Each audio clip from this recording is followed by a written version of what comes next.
Paper that is paper 2। First question अगर देखें तो कुछ इस तरीके का दिया गया है, a cross b plus b cross c plus c cross a। इस तीन वेक्टर्स, ठीक है, इनके सम का मैग्नीट्यूड फाइंड आउट करना है। तो मैं बड़े बड़े terms a cross b, b cross c, c cross a ये बार बार कैरी ऑन करने की जगह थोड़ी देर के लिए इनको p q r मान लेता हूं। तो अगर मैं कहता हूं कि mod of p plus q plus r निकालना है तो अपने को क्या चीज स्ट्राइक करनी चाहिए कि हमें कहीं a b c तो है नहीं कि हम उनका कोई क्रॉस प्रोडक्ट, डॉट प्रोडक्ट ये सब निकाल पाए, लेकिन हमें बीच के एंगल्स वगैरह दिए गए हैं।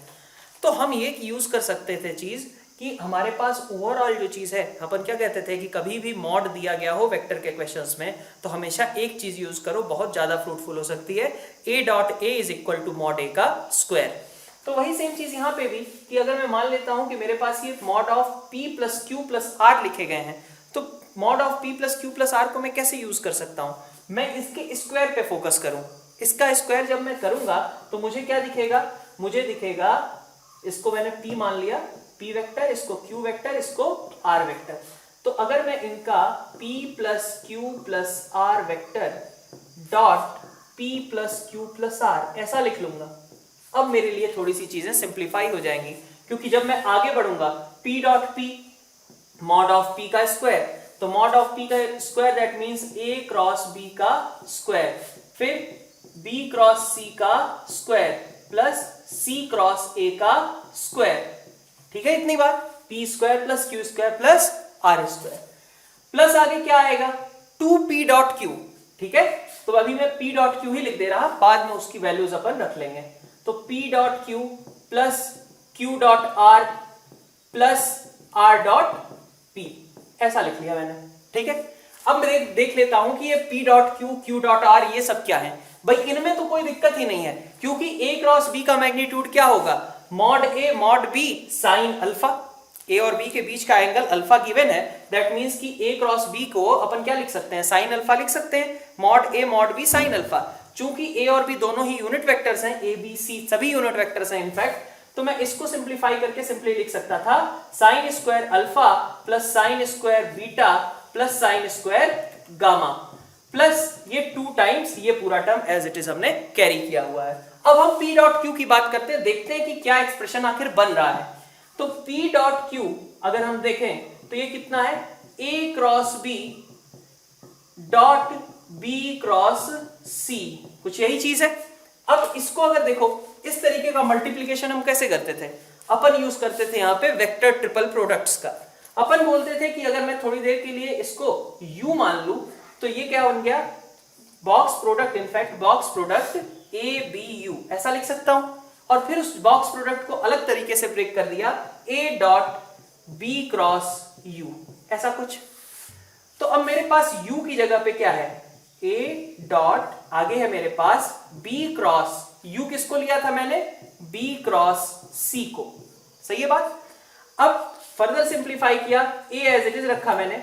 ठीक है, ये दोनों वेक्टर्स हैं, a डॉट। अब आगे बढ़ते हैं, इसका ट्रिपल प्रोडक्ट क्या निकल के आएगा? मिडिल टर्म बाहर b, बाकी बचा b और c माइनस अगली बार c b डॉट b, ऐसी कोई टर्म बन करके आ जाएगी। तो ये बन गया तुम्हारे पास सिंप्लीफाई करने के बाद a dot b b dot c minus a dot c और b डॉट b, ये चीज बन करके अपने पास आ गई। दैट मीन्स ये क्या लिखा है? a डॉट b मतलब cos alpha, b dot c मतलब cos बीटा, माइनस ये क्या लिखा हुआ है? cos गामा, इंटू ये क्या लिखा हुआ है? 1। तो अब हमारे पास p डॉट q का टर्म आया, सिमिलरली q डॉट r का टर्म होगा, सिमिलरली r डॉट p का टर्म होगा। तो अब इसको भी हम सभी को अगर देखें क्लब करके तो हमारे पास क्या बनता है? Sine square alpha, sine square beta, sine square gamma, इन सब का समेशन। ठीक है, summation over sine square alpha और प्लस 2 टाइम्स। ठीक है, जैसा ये PQ के लिए रिजल्ट लिखा है, सिमिलर रिजल्ट्स हम QR और RP के लिए भी लिख सकते हैं। ठीक है, जैसे PQ में हमारे पास cos alpha cos beta minus cos gamma आया है, वैसे ही QR में क्या आएगा? cos beta cos gamma minus cos alpha. इसी तरीके से RP की भी टर्म्स लिख सकते हैं। तो यहां पे कितना आएगा? 2 times of summation over cos alpha cos beta minus summation over cos gamma, कुछ इस तरीके की टर्म आ जाएगी। अब इसको हमें कहा गया है कि ये टर्म हमें बतानी है एल एम और एन के टर्म में। तो इसको कैसे लिख सकते हो? अब देखो एल एम और एन है क्या आखिर? एल एम और एन है अपने पास कॉस अल्फा, कॉस गामा और कॉस बीटा और कॉस गामा। क्यों? क्योंकि ये दे रखा था क्वेश्चन में कि एल आई एम जे और एन के पॉजिटिव एक्स एक्सिस के साथ जो एंगल बनाते हैं, मतलब एल को मैं लिख सकता हूं कॉस अल्फा, एम को मैं लिख सकता हूं कॉस बीटा और एन को मैं लिख सकता हूं कॉस गामा। तो इसके बेसिस पे मैं इसको अगर लिखूं तो ये लिख सकता हूं 1 माइनस कॉस स्क्वायर अल्फा, जो कि क्या है इनफैक्ट 1 माइनस एल स्क्वायर। तो इसको मैंने ऐसे लिख लिया summation over 1 minus L square. इसका मतलब क्या हो गया इस टर्म में? 1 minus L square plus 1 minus M square plus 1 minus N square plus 2 times इसको मैंने लिख लिया कितना? Summation over L M minus summation over L, या फिर यहां पे गामा से स्टार्ट किया गया है तो अपन गामा ही लिख लेते हैं। ठीक है, इतनी बात। तो ये कितना बन जाएगा? 3 minus summation over L square, that means 3 minus L square plus M square plus N square plus 2 times summation over L M minus summation over gamma. तो ये बन गया 2 plus 2 summation over L M minus summation over gamma. That means कि यही चीज कहां पे लिखी गई थी? अपने ऑप्शन सी में। क्योंकि ध्यान से देखो, ये जो पूरी कैलकुलेशन हमने करी है वो हमने क्या किया है? किसी वेक्टर का मॉड का स्क्वायर निकाला है। तो इनफैक्ट हमें ओवरऑल क्या करना होगा? अंडर रूट लेना होगा। That means option C is correct. फिर इसके बाद अपन देखें तो इसके बाद अपन अगर बाकी ऑप्शंस के बारे में देखें तो अपने पास ये जो टर्म लिखी गई है ए वाली टर्म का अगर तुम स्क्वायर करते हो तो ए वाली टर्म के स्क्वायर से भी तो यही सारी टर्म्स जनरेट होने वाली हैं। L plus M plus N minus 1 का अगर होल स्क्वायर करते हैं तो भी हमारे पास यही सब जनरेट होगा भाई। तो यहाँ पे दो प्लेन्स की अलग अलग इक्वेशन दी गई है और कहा गया है एक ऐसे प्लेन के बारे में हमें सोचना है जो कि इन दोनों के लाइन ऑफ इंटरसेक्शन से पास करता हो। तो अगर ये लाइन ऑफ इंटरसेक्शन से पास करता है तो इसका मतलब कि ये उसके फैमिली का मेंबर होना चाहिए। दैट मीन्स उसका जो स्ट्रक्चर होगा इक्वेशन का वो कैसा होगा? P1 plus lambda P2 is equal to 0। तो अगर हम P1 प्लस लेमडा P2 को लिखते हैं तो R dot N1 minus Q1 plus lambda R dot N2 minus Q2 is equal to 0। कुछ इस तरीके का होगा प्लेन। तो इस प्लेन के बारे में मैं बात करूं तो इस प्लेन की डायरेक्शन का क्या मतलब होता है? वो डिसाइड किससे होती है? उसके नॉर्मल की डायरेक्शन से। तो प्लेन का जो नॉर्मल है उसकी डायरेक्शन क्या हो जाएगी? जो r के मल्टीप्लिकेशन में टर्म अपीयर हो रहा है। दैट मींस अगर इसके नॉर्मल की मैं बात करूं so it will B n1 vector plus lambda n2 vector. ये इसके नॉर्मल की डायरेक्शन हो जाएगी। और ये जो नॉर्मल है वो कैसा है? क्या कहा जा रहा है कि जो हमारा फाइनल प्लेन है वो पैरेलल है किसके? Line of intersection of r dot n3 and r dot n4। That means वो n3 क्रॉस n4 के जो ये प्लेन है ये n3 क्रॉस n4 के पैरेलल है। इसका मतलब इसके नॉर्मल के तो परपेंडिकुलर होगा। दैट मींस कि n3 क्रॉस n4, ठीक है, और n के साथ उसका dot product that must be equal to 0।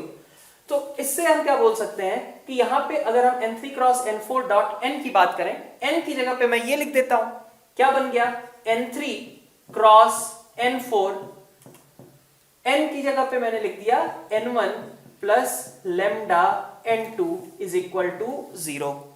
तो यहां पे कितना आ गया? Lambda is equal to minus n1, बल्कि इनफैक्ट ऐसे ही लिखो इसी ऑर्डर में, n3 n4 n1, ठीक है, डिवाइडेड बाई आगे क्या लिखेंगे अपन? लेमडा के साथ क्या टर्म है यहाँ पे? लेमडा के साथ अपने पास है यहाँ पे टर्म दूसरे वाले n2 n3 और n4। तो यहाँ पे अपने पास आ जाएगा n3 n4 और n2, ठीक है।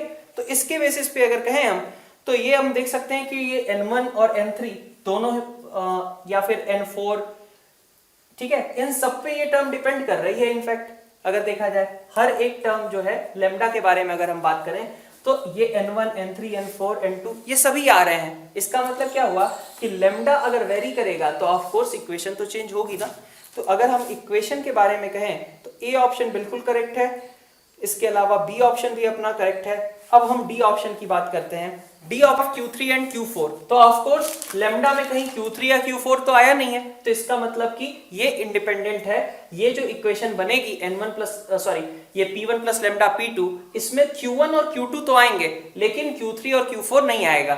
लेमडा में भी Q3 Q4 नहीं है और यहाँ पे भी Q3 Q4 नहीं है। इसका मतलब डी ऑप्शन भी करेक्ट हो गया। सी ऑप्शन इनकरेक्ट है ऑफ कोर्स, क्योंकि यहाँ पे Q1 और Q2 अपीयर हो रहे हैं। तो we can go with options A, B and D। अगर तो इसमें क्या दिया गया है, एक इनइक्वालिटी दी गई है, mod of f dash x less than और equal to k f x, ठीक है, k मॉड f x। तो अब इसको अगर हम देखें तो ऐसी इनइक्वालिटी जब भी दी गई होती है तो अपन क्या करते हैं, अपन एक फंक्शन के बारे में सोचते हैं जिसके डिफरेंशिएशन में कुछ इस तरीके की टर्म जनरेट हो जाए। तो ऑफ कोर्स यार मॉड तो किसी डिफरेंशिएशन में जनरेट नहीं होगा, ठीक है। तो सबसे पहले तो मॉड हटा लें। मॉड हटाने के लिए हमने क्या किया, दोनों साइड स्क्वायर कर दिया। मैं ये तो कह सकता हूं ना कि अगर मॉड a मॉड b से छोटा है तो मॉड a का square that means a square b square से छोटा होगा। तो मैंने इसको लिख लिया कि f डैश x का whole square minus k square f x का होल स्क्वायर, ये चीज कैसी होगी, लेस देन और इक्वल टू 0। अब मैं मॉड से फ्री हो गया। अब मुझे दो फंक्शंस के बारे में सोचना है जिनके डिफरेंशिएशन से कुछ इस तरीके की टर्म जनरेट की जा सके। तो अब देखो यहां पे क्या है, f डैश x माइनस के एफ एक्स, एक तो इसको ले लो, दूसरा ले लो f डैश x प्लस के एफ एक्स, ठीक है बात, लेस देन और इक्वल टू 0। ये दो चीजें अपने पास लिखी गई हैं। अब जैसे ही हमने इन दो को लिखा, हमारे दिमाग में क्या क्लिक करेगा कि ये किस चीज के डिफरेंशिएशन से टर्म क्रिएट होती है, जब हम एक फंक्शन ले, अगर मान लो e की पावर kx fx, e की पावर kx fx, अगर हम ये फंक्शन लेते हैं तो इसके डिफरेंशिएशन से हमारे पास ये चीज आ जाएगी।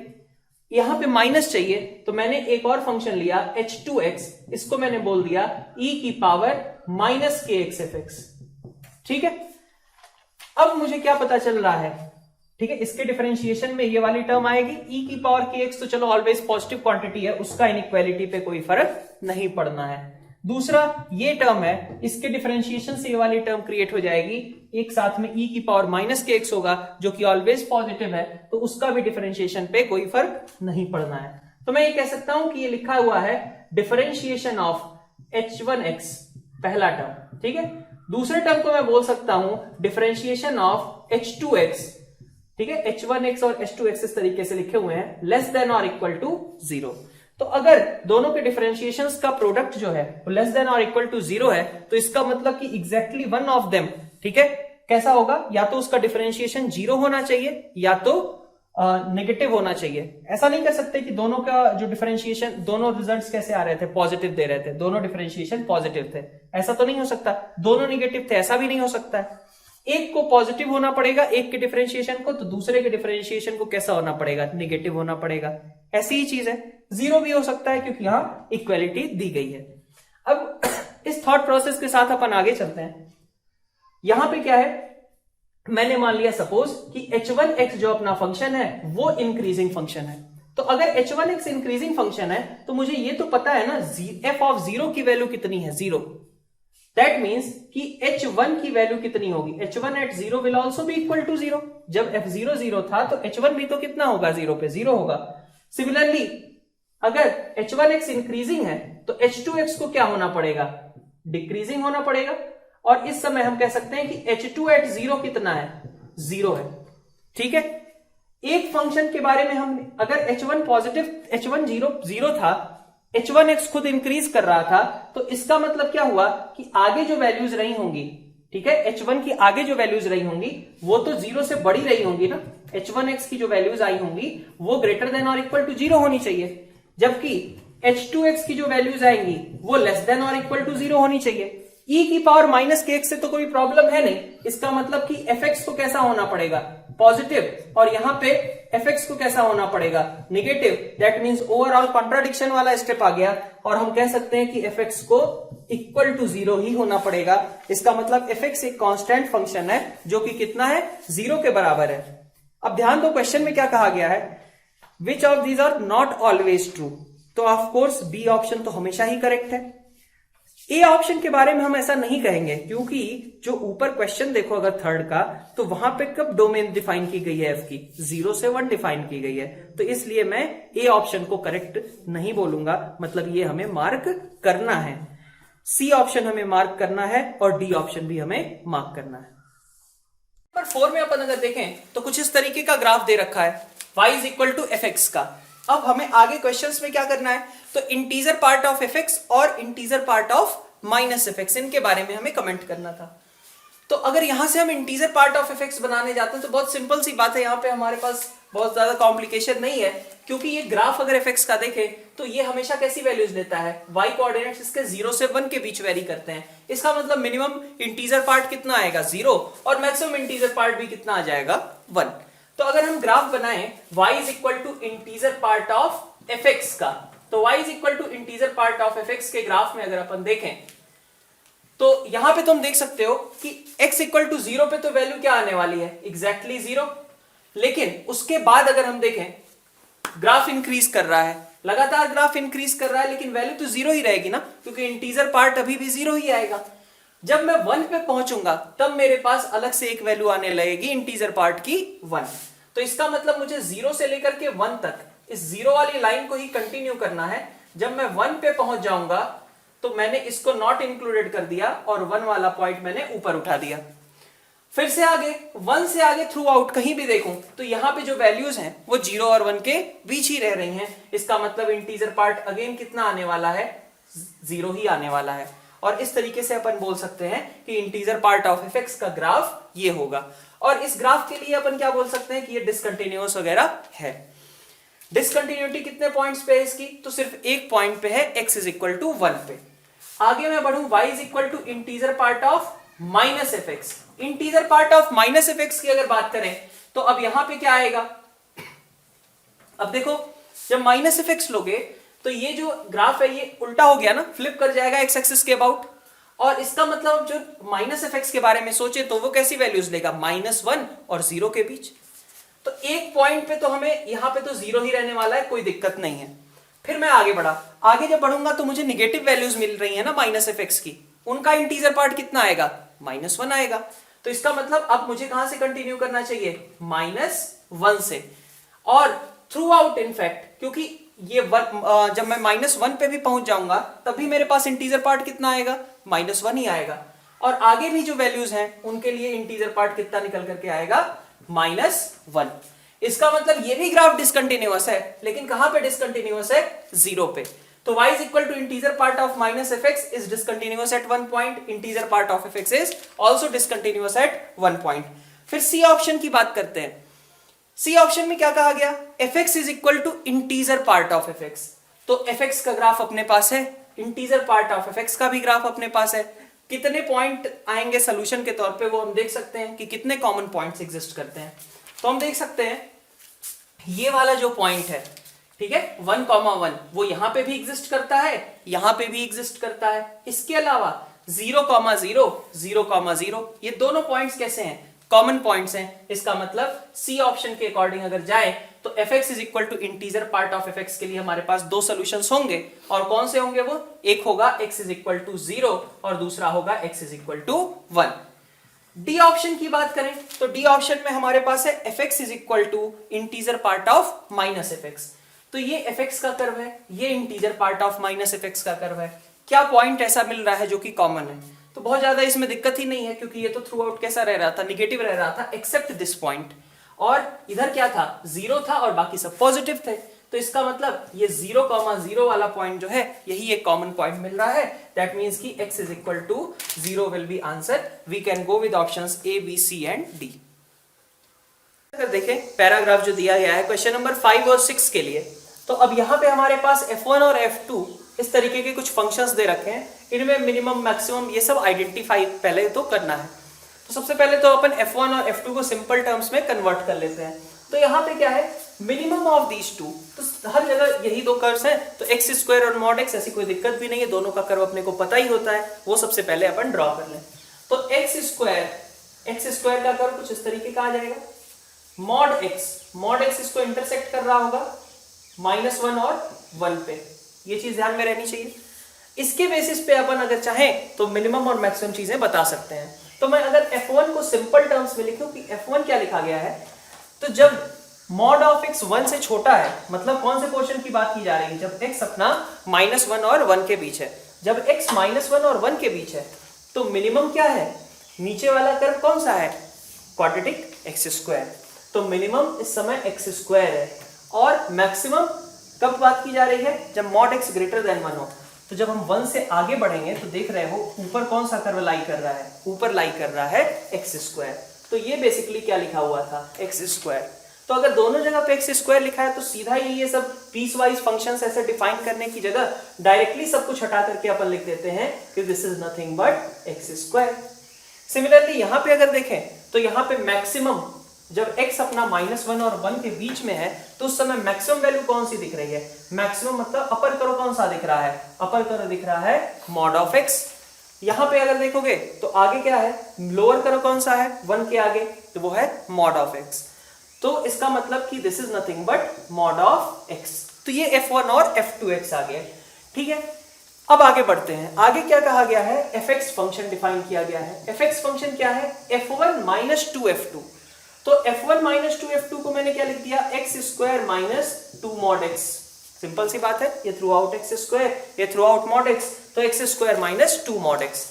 मैं चाहूं तो थोड़ा सा और इसको समझने के लिए ऐसे भी लिख सकता हूं कि x² की जगह mod ऑफ x² लिख दूं तो मुझे ये भी पता चल जाएगा कि भाई ये फंक्शन कैसा रहने वाला है, इवन फंक्शन रहने वाला है, ठीक है। इतनी बात। अब आगे बढ़ते हैं, क्वेश्चन में क्या कहा जा रहा है कि हमें मॉड ऑफ fx के, ठीक है, मॉड ऑफ fx के मिनिमा मैक्सिमा इन सब चीजों के बारे में कमेंट करना है। तो मॉड ऑफ fx का तो ग्राफ बनाया जा सकता है बहुत आसानी से, x² - 2x सबसे पहले बना लो। मॉड ऑफ fx का मतलब क्या हुआ कि हमें ये चाहिए मॉड ऑफ x का स्क्वायर - 2 मॉड x, इसका ओवरऑल मॉड। तो अपन सिंपल ग्राफिकल ट्रांसफॉर्मेशन का हेल्प अगर लेते हैं तो हमें पता है कि भाई इसका कर्व किस तरीके का बनेगा, x² - 2x कुछ इस तरीके का कर्व बन जाता है, 0 और 2। फिर x पे भी मॉड लगा हुआ है, तो x पे भी मॉड लगा हुआ है तो इसका मतलब कि ये वाला पोर्शन मैं हटा दूंगा और इसी पोर्शन को इस साइड भी रिपीट कर दूंगा -2 पे। फिर मेरे पास ओवरऑल भी मॉड लगाना है, ये तो अभी मॉड x था, उसके बाद ओवरऑल मॉड लगेगा। ओवरऑल मॉड लगेगा तो नीचे वाली चीज फ्लिप होकर के ऊपर चली आएगी। अब ये वाली चीज ऊपर गई तो हमारे पास क्या बन गया, ये इस तरीके का कुछ, ये वाला पोर्शन भी हमारा ऊपर की ओर चला गया तो हमारे पास इस तरीके का कुछ। तो ये पीक कहां पे क्रिएट होगा, -1, और ये वाला पीक कहां पे क्रिएट हो रहा है, +1, ठीक है। ये हमारे पास कर्व हो गया y = मॉड ऑफ fx का। अब मॉड ऑफ fx के बाद अब इसमें पूछा क्या गया है, ए ऑप्शन की बात करें तो has local maxima eight x = -1। तो ये बात तो करेक्ट है, हमें ध्यान देना क्वेश्चन में इनकरेक्ट मेंशन करना है, तो इसका मतलब ए हम मार्क नहीं करेंगे क्योंकि -1 पे एक्चुअली मैक्सिमा क्रिएट हो रही है। बी ऑप्शन की बात करें, लोकल मिनिमा एट x = -2, तो बिल्कुल ये मिनिमा का पॉइंट है, इसका मतलब ये भी ऑप्शन करेक्ट है। सी ऑप्शन, यहां पे क्या कहा गया, लोकल मिनिमा एट x = 0, तो अब लोकल मिनिमा तो x = 0 पे बन ही रही है, इसका मतलब ये भी ऑप्शन करेक्ट है। ये तीनों हम मार्क नहीं कर सकते। डी ऑप्शन में क्या कहा गया, लोकल मिनिमा एट x = -1, नहीं, -1 तो मैक्सिमा का पॉइंट था, मिनिमा का पॉइंट नहीं था। दैट मीन्स कि ऑप्शन डी हम मार्क करेंगे क्योंकि यही एक इनकरेक्ट ऑप्शन है। सो answer will be D. Next हम 6th क्वेश्चन के बारे में अगर बात करें इसी के साथ में, 6th क्वेश्चन में क्या कहा गया है, 1/mod of fx, उसके लिए हमें डिफरेंशिएबिलिटी वगैरह के बारे में सोचना है। तो अगर हम 1/mod of fx की बात करें तो इसी फंक्शन के रेसिप्रोकल के बारे में हम बात कर रहे हैं। तो इस फंक्शन के रेसिप्रोकल के बारे में अगर अपन सोचें तो कहां दिक्कत आएगी, जहां मॉड ऑफ fx को दिक्कत आई होगी, ठीक है। कौन से पॉइंट्स होंगे जहां पे हमें चेक करना चाहिए, पॉइंट्स टू बी चेक्ड।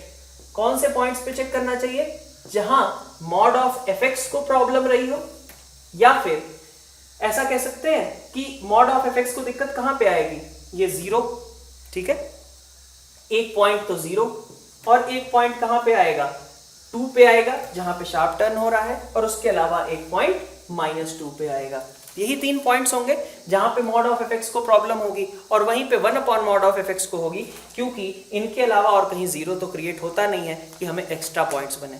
तो मॉड ऑफ एफ को बस इन 3 पॉइंट्स पे दिक्कत थी, उन्हीं 3 पॉइंट्स पे 1 अपॉन मॉड एफ को भी दिक्कत होगी। इसका मतलब कि 6th का आंसर अपन मार्क कर सकते हैं C. So for 5 answer will be D and for 6 answer will be C. जो दिया गया है क्वेश्चन नंबर 7 और 8 के लिए, उस पे जाते हैं। तो 7-8 के पैराग्राफ में क्या है कि हमारे पास इस तरीके का एक एक्सप्रेशन दिया हुआ है और in को in-1, in-2 इन सब में कन्वर्ट करने की बात की गई है। तो ऐसी चीज अपन कहां पे देखते हैं, रिडक्शन फॉर्मूला, ठीक है।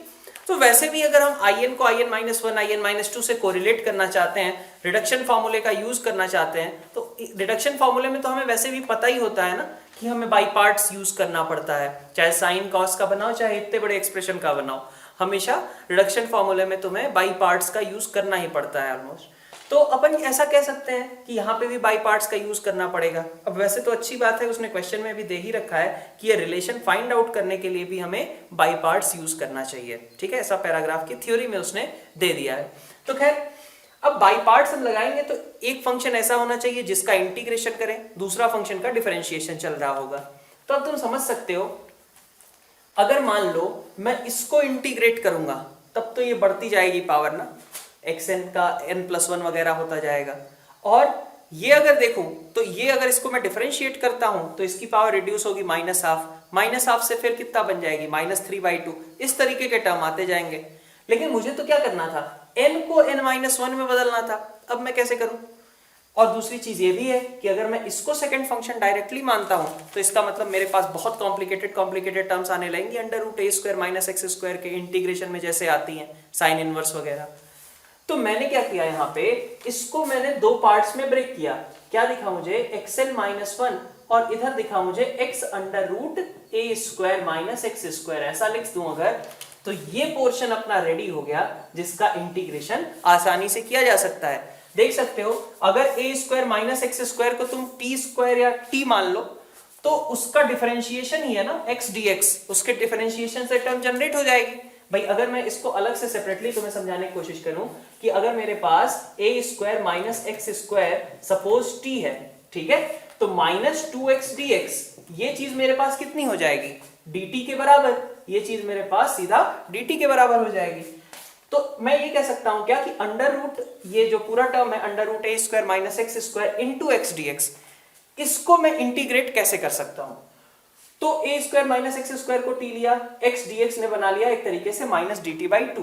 तो अब जो मेरा integration of x √a² - x² dx है वो कितना बन गया, इनफैक्ट यहां से आ गया हमारे पास ये a² - x² को मैंने ये √t ही लेता हूं, √t रखा है ना, और x dx की जगह लिख दिया -dt/2।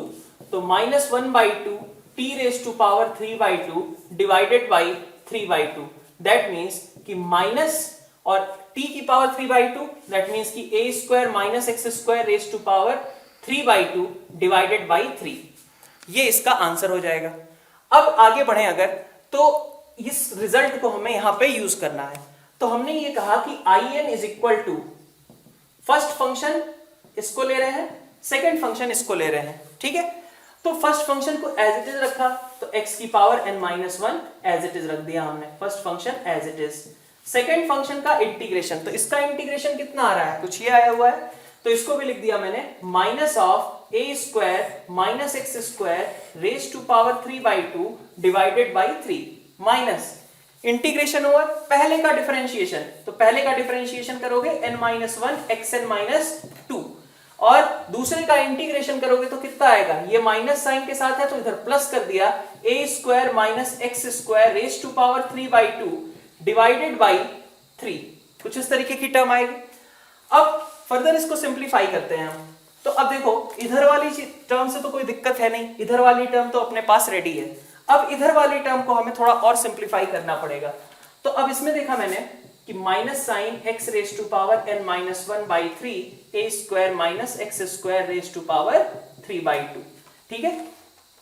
इसके आगे जाओ, तो इसके आगे की टर्म क्या लिखी हुई है, अगर हम इसको कन्वर्ट करते हैं तो हमारे पास n-1/3 तो चलो बाहर है ही, और उसके अलावा लिखा था xn-2 a² - x² 3/2। तो अब a square minus x square raise to power 3/2 की जरूरत तो है ही नहीं, हमें तो यहाँ पे क्या चाहिए, हाफ ही चाहिए ना भाई। जब रिडक्शन फॉर्मूला बनाऊंगा तो ये पावर डिक्रीज होगी, लेकिन ये तो एज इट इज रहेगी a square minus x square. भाई n में कमी आनी चाहिए, इधर थोड़ी ना कोई चेंज होगा, तो इसको चेंज करने जाते हैं। क्या लिख सकते हैं इसको लिख सकते हैं हम xn-2, इसके अलावा एक a square minus x square को मैंने यहीं रखा और दूसरा a square minus x square raise to power half और लगा दिया मैंने। ठीक है, इतनी बात। अब इसके आगे प्रोसीड करते हैं। तो अब देख सकते हो यहां पे एक अगर हम xn-2 की टर्म, ठीक है, एक बार a स्क्वायर और इधर क्लब कर लें और अगली बार xn-2 इस एक्स स्क्वायर के साथ अलग क्लब कर लें, क्या बन रहा है यहां से आ रहा है minus x raise to power n-1/3 a square minus x square raise to power 3/2 plus n-1/3। अब इंटीग्रेशन में क्या क्या आया, a square x raise to power n-2 a square minus x square का अंडर रूट। तो ये चीज क्या हो गई, यही चीज तो है in-2। और साथ में और देखें तो हमारे पास n-1/3 एज इट इज रहेगा। इसके अलावा ये xn-2 और एक्स स्क्वायर ये दोनों क्लब होकर के कितने बन गए, xn आ गया और फिर से एक under root a square minus x square की term, that is nothing but in। ठीक है, तो in के टर्म लिखते टाइम पे हमारे पास क्या क्या आया, in के टर्म लिखते टाइम पे एक तो ये टर्म हो गया जो कि कंप्लीटली फ्री है इंटीग्रेशन से। दूसरे टर्म की अगर बात करें तो यहाँ in-2 की टर्म है और यहाँ पे in की टर्म है। इस in को मैं उधर क्लब कर सकता हूं, तो अगर मैं उधर भी इसको क्लब कर देता हूं, मतलब इस टर्म को उठा करके मैं in के साथ ज्वाइन कर देता हूं n-1/3 के साथ, तो हमारे पास एक्सप्रेशन क्या आ जाएगा, in1 और इधर हमारे पास क्या है n-1/3।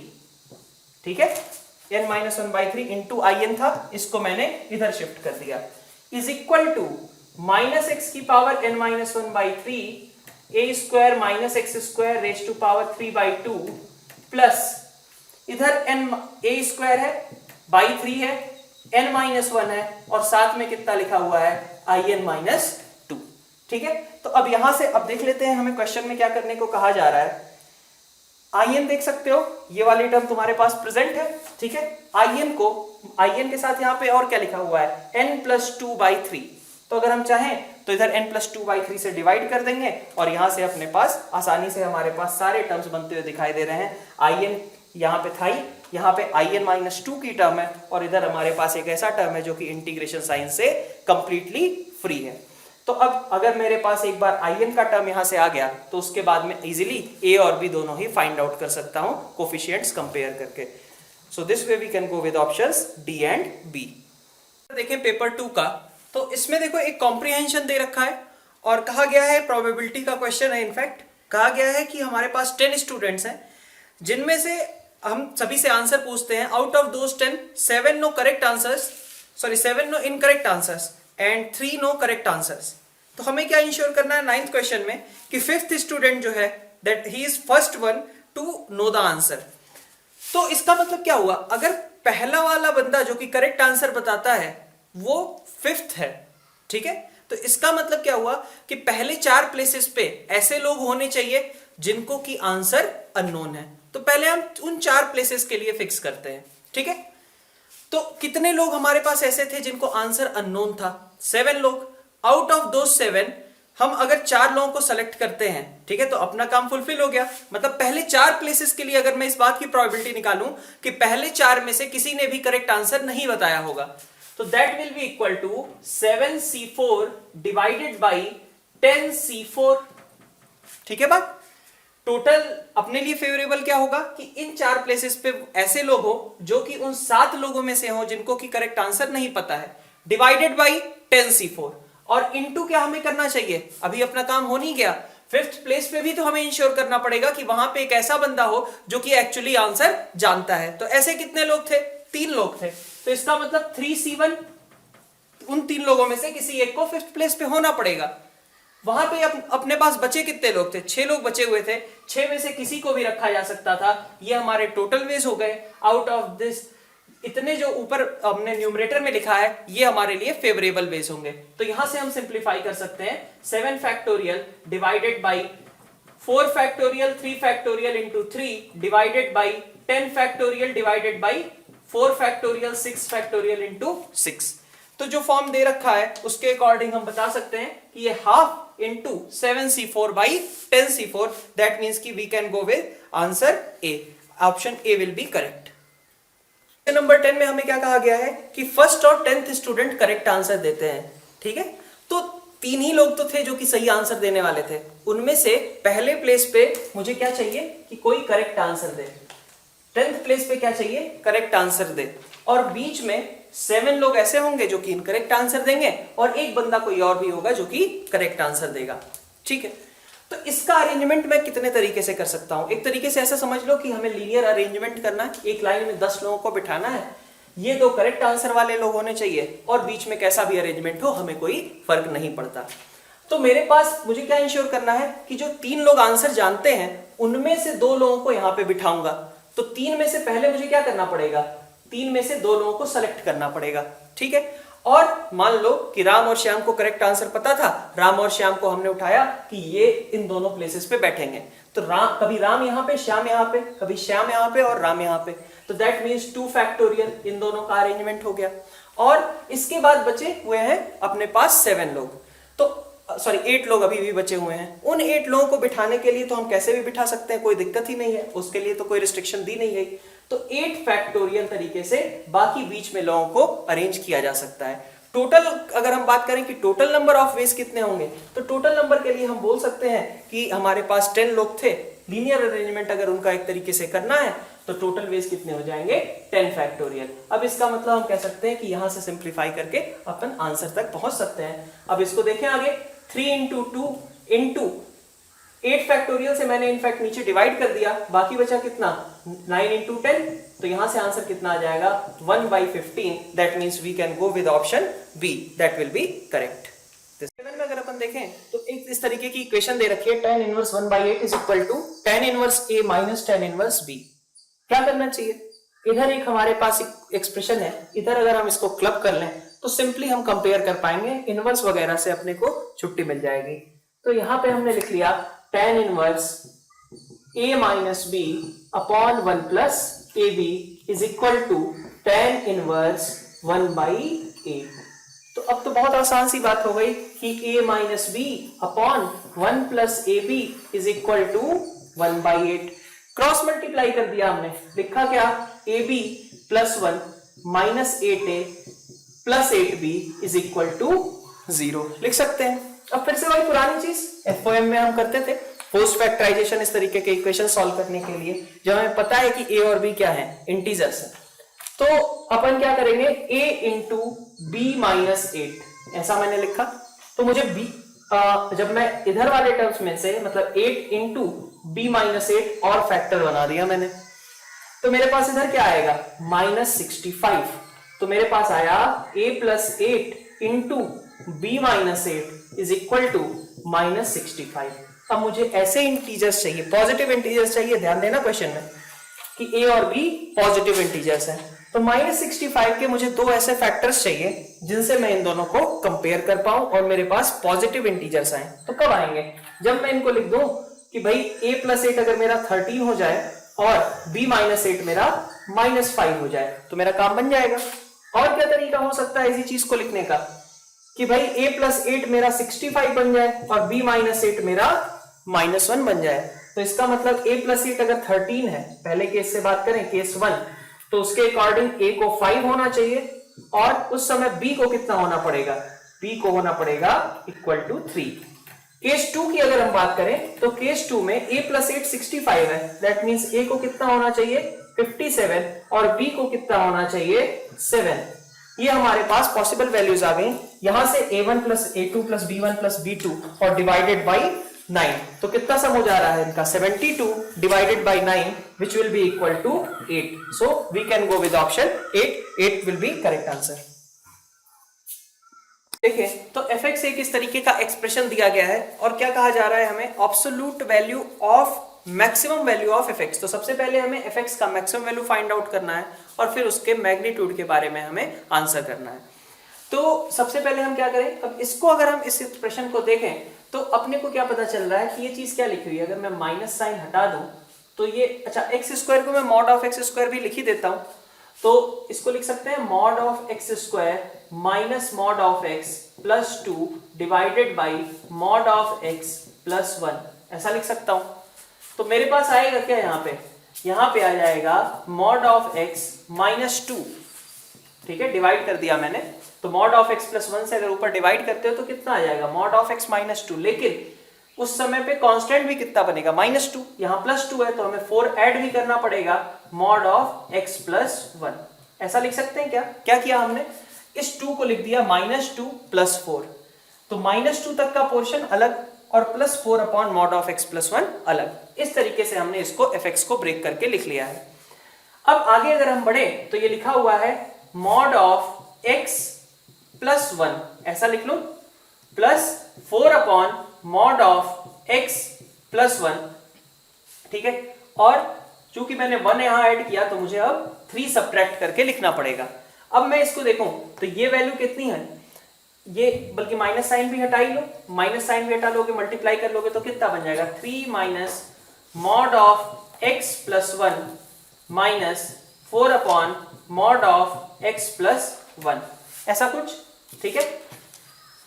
इस पोर्शन को मैंने एक साथ एक ब्रैकेट में डाल दिया, तो ये दोनों क्या दिख रहे हैं, t प्लस 4/t, जहां t कैसा है, पॉजिटिव है, AMGM इनइक्वालिटी लगाएं तो इसका मतलब क्या हो जाएगा कि ये क्वांटिटी कैसी हो जाएगी, 4 से ये वैल्यू कितनी हो जाएगी, 4 से बड़ी, तो इसका मतलब कि ये कितना हो गया कि ये हमेशा अगर 4 से बड़ा है, ठीक है, तो अब मैं कह सकता हूं कि इस पूरे एक्सप्रेशन की सबसे बड़ी वैल्यू कब होगी, जब ये सबसे छोटा हो, तो ये सबसे छोटी, इस पूरे fx की मैक्सिमम वैल्यू आ जाएगी तुम्हारी -1। अगर ये मैक्सिमम वैल्यू -1 है तो एब्सोल्यूट वैल्यू अपन क्या बोल देंगे उसकी 1, so we can go with answer 1। 13 अगर अपन देखें तो क्वेश्चन नंबर 13 में हमारे पास इस तरीके की कोई सीरीज दी गई है जिसमें टर्म्स क्या है, 1/nc0 प्लस 1/nc1 1/nc2, इन सब का समेशन तो नॉर्मली हम कर नहीं पाते हैं, तो सबसे पहले तो अपन लिखते हैं कि क्या सीरीज बनी हुई है, तो limit n tending to infinity 1/nc0 1/nc1 1/ncn-1 plus 1/ncn, ठीक है। अब रेगुलर क्वेश्चन जो होते हैं उनसे थोड़ा सा इसका पैटर्न अलग है, थोड़ा सा डिफरेंट टाइप का क्वेश्चन है, शायद इस तरीके के क्वेश्चंस की प्रैक्टिस थोड़ी कम की गई हो। तो 1/nc0 1/ncn, इनसे तो कोई दिक्कत ही नहीं, ये तो सीधा 2 लिखे हुए हैं, तो अपन बोल सकते हैं कि ये 2 तो सीधा बाहर निकाल सकते हो। इसके बाद के जो टर्म्स हैं, मैं 1/nc1 और 1/ncn-1 इनको भी बाहर निकाल लेता हूं, तो मेरे पास क्या बन गया, limit n tending to infinity के साथ ये दोनों टर्म्स तो 2/n हो गए, और बाकी जो टर्म्स थे nc2 वहां से लेकर के ncn-2 तक के सारे टर्म्स बचे रह गए। अब थोड़ा सा यहां पे ट्रिक आता है अपना कि 2/n वाला जो लिमिट है, ठीक है, n टेंडिंग टू इंफिनिटी के लिए इसका कंट्रीब्यूशन तो 0 होने वाला है, तो मैं अगर इसको हटा भी दूं तो कोई दिक्कत नहीं है, तो 2 plus limit n tending to infinity, ये सारे टर्म्स एज इट इज लिखे हुए होंगे, ठीक है। लेकिन अब देखो इसके बेसिस पे ये तो क्लियर हो गया ना कि ये 2 है, ये सब कुछ पॉजिटिव है, तो ओवरऑल जो आंसर आने वाला है वो या तो 2 आएगा या तो 2 से बड़ा आएगा। अब फर्दर आगे देखो, ये जो टर्म्स हैं 1/nc2 1/nc3, इन सब में सबसे बड़ा टर्म कौन सा होगा, 1/nc2, तो अगर मैं ये सारी चीजें लिखने की जगह मैं हर एक बार 1/nc2 ही लिखता जाऊं, तो मैं कुछ ऐसी क्वांटिटी की बात कर रहा हूं ना जो कि इस गिवन क्वांटिटी से कंपैरेटिवली बड़ी है। मतलब अगर मैं 1/nc2 एज इट इज रखा, मैंने nc3 की जगह भी 1/nc2 रख दिया, हर एक बार nc2 ही रखता गया मैं, तो मेरे पास ये ncn-2 भी जो था वो भी क्या बन जाएगा, nc2 बन जाएगा। अब ये दोनों आपस में बराबर तो नहीं है, ये बड़ा है क्वांटिटी, तो ये बड़ा है, तो इसको मैंने ऐसे लिख दिया, ठीक है। अब इसको अगर मैं क्लब करता हूं तो देखो 2 plus limit n tending to infinity, और आगे क्या लिखा हुआ है, ये कितने टर्म्स थे यहाँ पे देख सकते हो 2 से लेके n-2 तक, मतलब n-3 टर्म्स हो गए, तो n-3 टाइम्स 1/nc2 लिखा गया है। अब तुम्हें पता ही है भाई कि nc2 क्या होगा, nc2 तुम्हारा एक क्वाड्रेटिक टाइप का एक्सप्रेशन बनेगा, n टेंडिंग टू इंफिनिटी है, दैट मींस कि इसका कंट्रीब्यूशन कितना आने वाला है, 0, दैट मींस कि this whole expression is less than और इक्वल टू 2। पहले ही हमने कहा था कि भाई यहां से ही क्लियर हो गया है कि आंसर को तो 2 या 2 से बड़ा होना पड़ेगा, लेकिन यहां पे क्या हुआ, यहां पे आया कि आंसर को 2 या 2 से छोटा होना पड़ेगा। That means answer is nothing but it should be equal to 2, so we should go with option कि द करेक्ट आंसर इज 2। का एक ग्राफ दिया हुआ है और उसके लिए कहा गया है कि 12 plus ax minus x square, ये इस करो की इक्वेशन है, a हमारा अननोन है और एरिया कितना होना चाहिए 0 से 3 के बीच, अगर एक तरीके से कहें तो वो आना चाहिए 45 के बराबर। तो इसके लिए अपन क्या करेंगे, बहुत सिंपल सा है, इसका तो एरिया अंडर करो बहुत आसानी से लिखा जा सकता है। इसके लिए अपर करो अगर मैं कहूं तो 0 से 3 के बीच अपर करो थ्रू आउट क्या है, ये जो क्वाड्रेटिक दे रखी है, और लोअर करो क्या है तो एक्स एक्सिस ही है। तो बहुत आसान सा क्वेश्चन हो गया कि भाई अपर माइनस लोअर, इंटीग्रेशन कहां से कहां तक 0 से 3, थ्रू आउट एक करो अपर है, दूसरा एक्स एक्सिस जो है वो लोअर करो है। तो अपन बोल सकते हैं कि ये एरिया जो है तुम्हारा a is equal to integration from 0 से 3 अपर माइनस लोअर करो। तो हम बोल सकते हैं कितना हो जाएगा 0 से 3 अपर करो क्या था 12 plus ax minus x square, और लोअर करो क्या था x एक्सिस, दैट मींस 0, इसके आगे dx लिख दिया। ठीक है, इसकी वैल्यू कितनी आनी चाहिए 45 आनी चाहिए, ऐसा बोला गया है। तो अपन आगे बढ़ते हैं, इसको अगर हमने लिख लिया 12x प्लस इंटीग्रेशन करके 12x plus ax square by 2 minus x cube by 3, इन लिमिट्स लगा दी 0 से 3, this must be equal to 45। यहां से सिंप्लीफाई करके अपन निकाल सकते हैं कि a की वैल्यू कितनी आ जाती है 4। अगर a की वैल्यू 4 आ रही है तो हमें आगे क्या पूछा गया है, a तो चलो आ गया, अभी m और n निकालने बाकी हैं। तो m और n के लिए क्या करना है, तो सबसे पहले मैंने fx लिख दिया कि fx क्या कर था 12 plus 4x minus x square, यही है। अब इसका मतलब क्या हुआ कि इसके रूट्स ही जो होंगे वही तो इनके इंटरसेप्ट फॉर्म करेंगे। m and n are x axis intercepts of graph of y is equal to fx। तो मतलब इंटरसेप्ट्स का मतलब क्या हुआ कि भाई ये वाला रूट कौन सा था, ये वाला रूट कौन सा था, इसी से रिलेटेड हुआ ना। ये बीच की डिस्टेंस, इधर का इंटरसेप्ट, इधर वाली डिस्टेंस, दिस साइड इंटरसेप्ट। तो अगर हम देखें कि इसके रूट्स क्या आएंगे तो देख सकते हो भाई ये कर्व क्या है, इस x square minus 4x minus 12 equal to 0 के रूट्स। ठीक है, इसके रूट्स क्या क्या आने वाले हैं, एक रूट आने वाला है 6 और दूसरा रूट आने वाला है -2। दैट मीन्स ये वाला पॉइंट क्या हो गया 6,0 और इधर का पॉइंट क्या हो गया -2,0। तो एक इंटरसेप्ट हो गया, एक इंटरसेप्ट हो गया 6, तो दूसरे इंटरसेप्ट को मैंने बोल दिया -2 और a आ गया 4। दैट मीन्स इसका सम कितना होने वाला है m plus n plus a will be equal to 8। अगर देखें तो क्वेश्चन नंबर 15 में हमारे पास इस तरीके की एक सीक्वेंस दे रखी है और अब इस सीक्वेंस की हेल्प से हमें f ऑफ 1995 ये फाइंड आउट करना है। तो f ऑफ 1995 बहुत थोड़ा सा बड़ा नंबर है तो हम डायरेक्टली तो नहीं देख सकते, तो हमें यहां से कुछ पैटर्न डेवलप करने की जरूरत पड़ेगी। तो मैं अगर इस सीक्वेंस के लिए मेरे पास क्या ऑप्शंस हैं कि मैं जैसे फंक्शनल रूल वाले क्वेश्चंस होते हैं, हिट एंड ट्रायल वाले, तो उस तरीके का ही क्वेश्चन है ये। यहां पे हमें क्या करना चाहिए कि अगर मैं n की जगह n-1 रखता हूं तो मेरे पास ये वाला टर्म तो अलग से आ जाएगा ना, जैसे अपन समेशन में करते थे कि sn माइनस sn माइनस 1, तो हमारे पास tn आ जाता था। बिल्कुल सेम लॉजिक लेकर के अगर मैं इसके जस्ट पहले वाले टर्म्स तक का सब एडिशन जो है उसको सब्ट्रैक्ट कर दूं तो मेरे पास ये लास्ट टर्म आ जाएगा।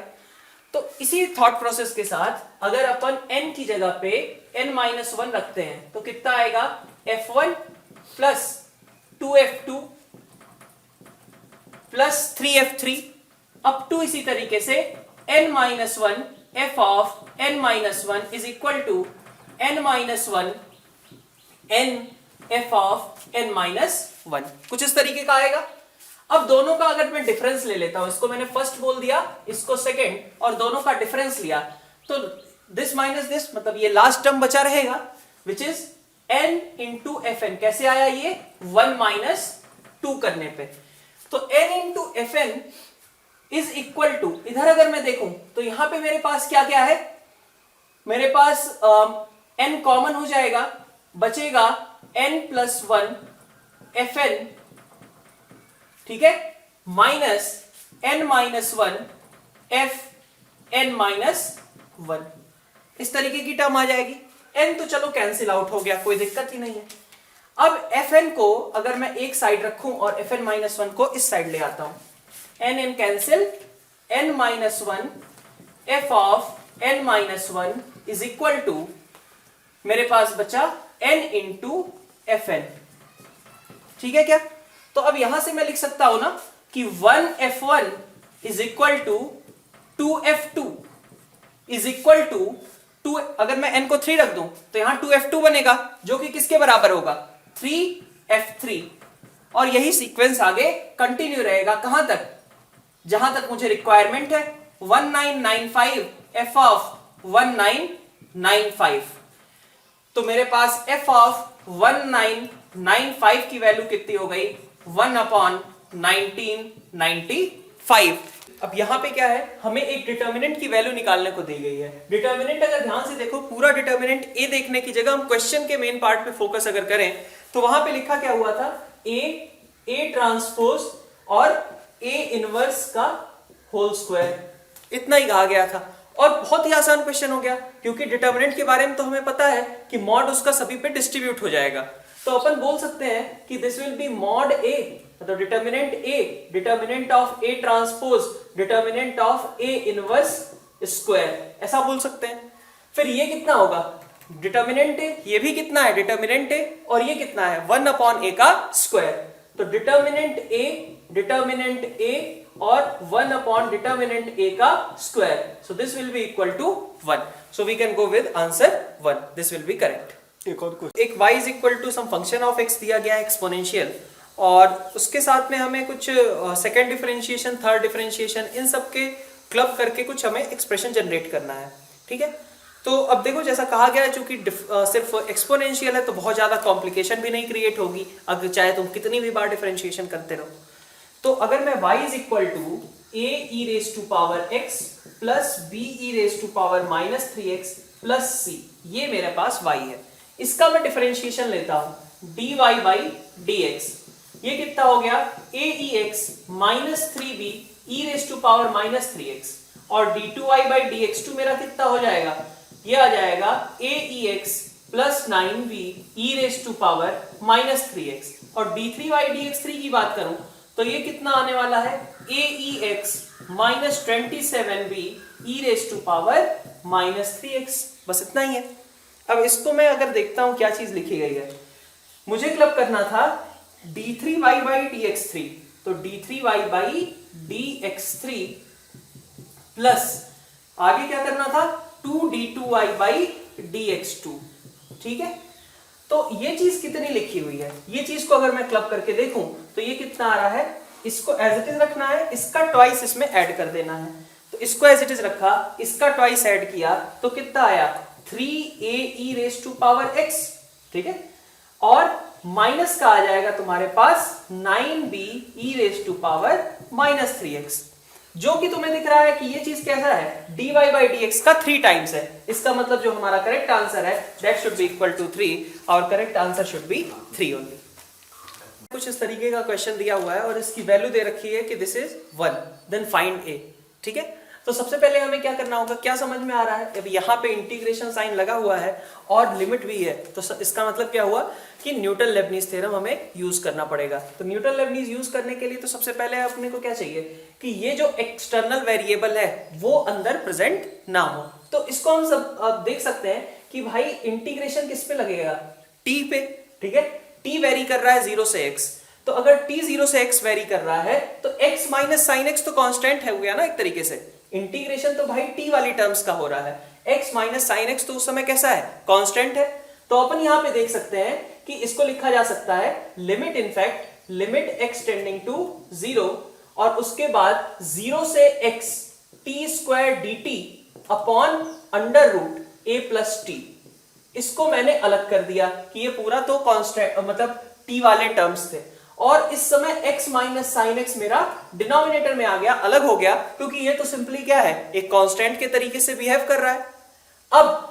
अब मैं न्यूटन लेबनीज थ्योरम यूज करना चाहता हूं, क्यों, क्योंकि मुझे यहां डिफरेंशिएशन मिल जाएगा, यहां पे भी डिफरेंशिएशन मिल जाएगा, और डिफरेंशिएशन से लिमिट्स कैसे निकालते हैं हम, LH रूल यूज करते हैं। तो वही LH रूल यूज करने के लिए हमने क्या किया, न्यूटन लेबनीज थ्योरम लगाया, इसका डिफरेंशिएशन अलग और इसका डिफरेंशिएशन अलग।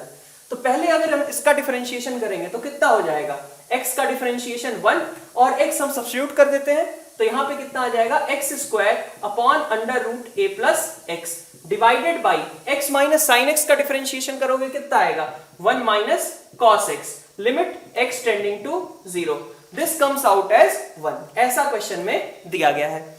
अब तुम एक चीज और देख सकते हो कि ये 1 माइनस कॉस एक्स और यहाँ पे एक्स स्क्वायर है, तो एक्स स्क्वायर को अगर मैं यहाँ डिनोमिनेटर में लेता हूं तो ये तो मेरी स्टैंडर्ड लिमिट हो जाएगी ना कि 1 upon under root a plus x divided by 1 minus cos x divided by x square limit x tending to 0। अब ये तो मेरी स्टैंडर्ड टर्म है, हाफ आती है इसकी लिमिट, तो इसका मतलब अगर ये हाफ है तो इसको भी क्या होना चाहिए, हाफ होना चाहिए। That means under root a plus x, under root a plus x limit x tends to 0, ठीक है। ऐसा बोल सकते हैं कि ये वैल्यू कितनी होनी चाहिए, हाफ के सॉरी 2 के बराबर। तो अगर ये 2 है तो इसका मतलब कि यहाँ पे a की वैल्यू कितनी हो गई, a की वैल्यू 4 हो गई, सो आंसर विल बी 4। 19 पे अगर देखें तो हमें सबसे पहले क्या कहा गया कि पैराबोला पे 3 पॉइंट्स हैं। वो जो पहला पॉइंट T1 है उसके बारे में इंफॉर्मेशन है, वो कहां से आता है, पहला पॉइंट T1 आता है 7⁻2016 का लास्ट प्लेस है। तो हमें पता होता है कि ये पावर्स जो है लास्ट प्लेस की बात की गई है तो हमें बाइनोमियल तक जाने की जरूरत ही नहीं है। बेसिक मैथमेटिक्स में अपन कहते ही हैं कि ये पावर्स जो होती हैं साइक्लिसिटी में खुद को रिपीट करते रहते हैं ये अपने यूनिट्स प्लेस को। तो जैसे देखते हो तुम 7⁻1 लास्ट प्लेस पे 7 आता है, 7 स्क्वायर में 9 आता है, 7 क्यूब में 3 आता है और 7⁻4 में 1 आता है, ऐसा होता है। फिर से देखते हो, फिर से आगे मूव करें अगर हम 7⁻5 तो फिर से क्या आ जाता है 7। तो ये 4 की साइक्लिसिटी बार बार चलती रहती है। अब हमें जो कहा गया है 2016, तो 2016 किस टाइप का नंबर है, 4 लैम्डा टाइप का ही नंबर है। इसका मतलब कि इसका जो यूनिट्स प्लेस आएगा वो किसके अकॉर्डिंग आएगा, 7⁻4 के अकॉर्डिंग आएगा। That means we can say कि 7⁻2016 के लास्ट प्लेस पे क्या आने वाला है, लास्ट प्लेस पे आने वाला है 1, ठीक है इतना। इसका मतलब T1 की वैल्यू कितनी हो गई, 1। तो अब तो हम पैराबोला वाले क्वेश्चन पे पहुंचे कि पहला पॉइंट क्या था, 1 था। अब किसी पॉइंट पैराबोला के किसी पॉइंट पे जब हम नॉर्मल खींचते हैं तो दूसरा एंड पॉइंट क्या आता है। अगर हम पैराबोला के पॉइंट T पे नॉर्मल खींचते हैं, पॉइंट T पे हमने नॉर्मल खींचा तो ये नॉर्मल वापस से कहां पे आके इंटरसेक्ट करता है, तो भाई नोट्स में फॉर्मूला अपन लिखे होते हैं -t-2/t, ठीक है। तो अगर ये A पॉइंट मैं कहता हूं कि A पॉइंट T1 था, ठीक है, तो B पॉइंट जो T2 था वो कितना रहने वाला है, -t1 -2/t1। तो B की अगर हम बात करें कि B का पैरामीटर क्या होगा, B को मैं T2 बोलता हूं, then that T2 will be equal to -t1 -2/t1, that means it will be equal to -3। अब वहीं पे अगर हम अब T2 पे पहुंच गए, अब T2 पे नॉर्मल खींचेंगे, वो फर्दर कहां इंटरसेक्ट करेगा, T3 पे। तो C पॉइंट जिसको मैं T3 अगर बोलना चाहूं तो T3 will be equal to similarly -t2 -2/t2। इसका मतलब कितना आएगा, -3 -2/3 which will be equal to -11/3, ऐसा हो जाएगा। तो T3 -8 इसकी बात की जा रही है। इसकी बात अगर हम करें तो T2 जो है -3 था तो यहाँ 3 हो जाएगा और +2/3, दैट मीन्स ये कितना हो गया, +11/3। तो हमसे पूछा क्या जा रहा है 3t3 -3, तो इसका मतलब हो गया कि 3t3 -3 की वैल्यू कितनी हो गई, 8। So we can go with option 8, this will be correct. यहाँ पे fx हमें एक फंक्शन दिया गया है जो कि इंटीजर पार्ट्स में है, ठीक है, इंटीजर पार्ट ऑफ x का square minus integer part of x square itself. तो अब यहाँ पे पूछा क्या जा रहा है हमसे क्वेश्चन में पूछा गया है कि fx अगर ऑन टू फंक्शन है तो कोडोमेन सेट में कितने एलिमेंट होने चाहिए। तो बहुत ही सिंपल सी बात है कि अगर किसी फंक्शन को ऑन टू होना है तो इसका मतलब कि जो उसकी रेंज है और कोडोमेन है वो दोनों आपस में बराबर होने चाहिए, ठीक है। तो कोडोमेन अगर हमें निकालनी है, हम रेंज निकाल लें। रेंज अगर एक बार हमारे पास आ गई तो इसका मतलब कि हमारे पास कोडोमेन रेडी हो जाएगी। तो अब यहाँ पे देखो, इसकी रेंज निकालने के लिए हमें क्या करना चाहिए, इंटीजर पार्ट चूंकि डिसकंटिन्यूअस होता है अलग अलग इंटरवल्स में, तो उसी के अकॉर्डिंगली हम इसको भी डिफाइन करेंगे कि अलग अलग इंटरवल्स में कब इंटीजर पार्ट अपनी डेफिनेशन ब्रेक करेगा। तो अगर मैं इंटीजर पार्ट ऑफ x के लिए देखूं तो ये तो हर एक इंटीजर पे अपनी वैल्यू बदलेगा। अब जो हमारे पास डोमेन सेट दी गई है -1 से 3, तो अगर डोमेन -1 से 3 है तो इसका मतलब ये पोर्शन कहां पे बदल रहा होगा, जब ये -1 से 0, 0 से 1, अलग अलग इंटरवल में इसकी अलग अलग वैल्यूज होंगी। Integer part of x square की बात करूं तो ये अपनी डेफिनेशन कब ब्रेक करेगा, जबकि x इज इक्वल टू -1 हो, x is equal to 0, x is equal to 1, √2, √3, √4, है ना, ऐसे करके √9 तक होगा। तो अब हमारे पास अगर हम आगे देखें तो अब हमारे पास अगर हम सारे डेफिनेशंस को अलग अलग ब्रेक करके एक बार को लिख लेते हैं कि इंटीजर पार्ट ऑफ x को कहां से कहां तक, -1, 0, 1, 2 और 3 पे दिक्कत आने वाली है। यहां पे ये फंक्शन डिसकंटिन्यूअस हो जाएगा। अगर इसके पोर्शन पे फोकस करें तो इसे कहां पे दिक्कत आने वाली है, इसको दिक्कत आने वाली है अपने पास -1 पे, 0 पे, 1 पे, √2 पे, √3, √4, √5, है ना, √6, ऐसे ही करके √8 और देन 3, इन सब पे इसको दिक्कत रहने वाली है। तो देखते हैं कि रेंज में एक्चुअली कौन कौन सी वैल्यूज क्रिएट हो पाती हैं। तो अगर मैं इंटरवल पे फोकस करूं जबकि मेरा x -1 और 0 के बीच का है, ठीक है, -1 इंक्लूडेड, 0 नॉट इंक्लूडेड, तो उस समय इंटीजर पार्ट ऑफ x कितना रहने वाला है, थ्रू आउट -1 ही रहेगा। अगर -1 रहेगा तो सीधा मैंने लिख दिया -1 का होल स्क्वायर। नेक्स्ट पार्ट आता है मेरा integer part of x square. जब मेरा x -1 से 0 के बीच है तो एक्स स्क्वायर कहां से कहां तक गया, एक्स स्क्वायर गया अपना 0 से 1 के बीच में, और उसमें से इंटीजर पार्ट कितना निकल करके आएगा, 0। दैट मीन्स इस समय कितना बन रहा है, 1। सही है। फिर आगे बढ़ते हैं। आगे जब मैंने x को लिखा कि x अपना 0 से 1 ले लेता हूं मैं, ठीक है, x मेरा 0 से 1 के बीच में है, तो जब मेरा x 0 से 1 के बीच है तो इंटीजर पार्ट ऑफ x कितना है, 0, स्क्वायर कर दिया, माइनस एक्स स्क्वायर की बात करूं तो एक्स स्क्वायर मेरा कैसा आएगा, 1 से छोटा, 0 से बड़ा, तो इसका मतलब यहां से भी कितना आने वाला है, 0। That means answer will B 0।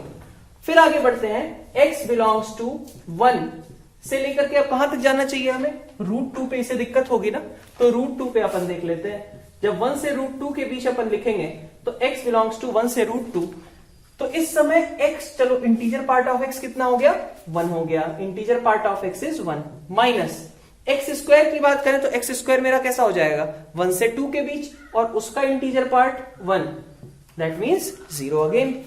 फिर हम आगे बढ़ते हैं इसी तरीके से √2 से लेकर के, ठीक है, √3 के बीच में, तो √2 से √3 के बीच जब देखोगे तो फिर से यहां तो चलो 1 ही निकल करके आएगा, 1 स्क्वायर, माइनस इधर कितना आएगा, 2 आ जाएगा, तो इसका मतलब कितना हो गया, -1। इसी तरीके से आगे बढ़े हम, फिर से √3 से लेकर के 2 के बीच में, जब हम √3 से 2 के बीच की बात करेंगे तो इंटीजर पार्ट ऑफ x कितना आने वाला है, integer part of x is 1, so 1 square minus x square की बात करें तो उसका इंटीजर पार्ट कितना आ जाएगा, 3, सो आंसर विल बी -2। सिमिलरली फिर से आगे बढ़ते हैं, x बिलोंग्स टू, अब 2 तक का पोर्शन अपन ने कवर कर लिया। फिर आगे बढ़ते हैं, अब 2 से लेकर के जब हम √5 तक देखेंगे तो 2 से √5 के बीच में अगर देखें तो integer part of x is 2, so 2 square, minus √5 से अगर देखें हम, ठीक है, 2 से √5 के बीच x स्क्वायर कितना होगा, 4 से 5 के बीच, उसका integer part 4, so again answer will B 0। फिर आगे बढ़े, x बिलोंग्स टू √5 से लेकर के √6 के बीच में, तो x जब √5 और √6 के बीच में है तो अगेन ये 2 स्क्वायर देगा, लेकिन यहां कितना निकलेगा, 5, सो आंसर विल बी -1।